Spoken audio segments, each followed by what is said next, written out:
పెద్ద పని ఎవరైనా అప్లికేషన్ దాంట్లో బెదిరించకూడదు ఇచ్చింది ఎందుకు అడుగుతాడు అన్ని వస్తాయి నీకు అన్ని పనికి మీ కార్యాలయం తెలుసా నీకు తెలుసా మీ కార్యాలయం అని చెప్తాను చూడను. ఇప్పుడు ఏదైతే ప్రక్రియ సంభాళిస్తారో అదైతే ప్రొసీజర్ అడిగినాము ఆ ప్రొసీజర్ చెప్పాలి కదా నాకు అడిగింది ఇవ్వాల్సిందే నాకు అడిగింది ఇవ్వాల్సిందే నాదే అడిగింది ఉదాహరణ అడిగింది నేను నా సరిగ్గా అడుగుతున్నా నేను నా సరిగ్గా అడుగుతున్నది నా సార్ నీకు అడుగుతూ చెప్పిపోయినా నీకు చెప్పిపోయినా సార్ నా దాంట్లో వేసిపోయినా సార్ ఇట్లా సార్ చెప్పినప్పుడు అసలు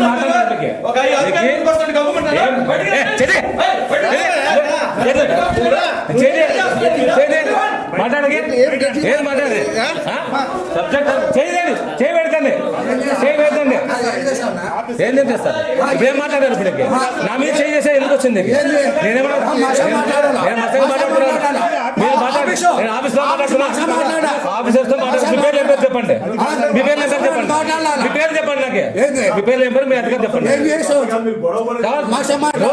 మర్యాద మాట్లాడకుండా రెస్పెక్ట్ లేకుండా మాట్లాడింది అతను రెస్పెక్ట్ లేకుండా మాట్లాడింది అతను ఆర్టీఐ అప్లికేషన్ ఇచ్చిన తర్వాత ఎవరికైనా పౌరులైతే రెస్పెక్ట్ ఇవ్వాలా రెస్పెక్ట్ లేకుండా మాట్లాడుతున్నాడు అతను అంత ఉన్నతాధికారులు రెస్పెక్ట్ లేకుండా మాట్లాడుతున్నాడు అట్లా మాట్లాడితే మాట్లాడుకోండి ఏం లేదు మాట్లాడారు కాబట్టి చెప్తాను అది కాదు పేపర్ తీసి ఇస్తే పరిస్థితి అప్పుడు వచ్చింది నేను అన్నాను అన్నమాట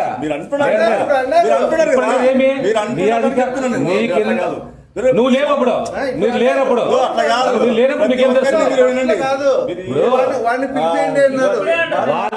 పిలిపింది కాదు మీ అధికారులే మీ మాట వినకపోతే అని చెప్పారు నేను మాట్లాడలేవండి మీ అధికారులు మీ మాట వినకపోతే నా మీద అడుగుతున్న ఫ్రస్ట్రేషన్ అని చూస్తాను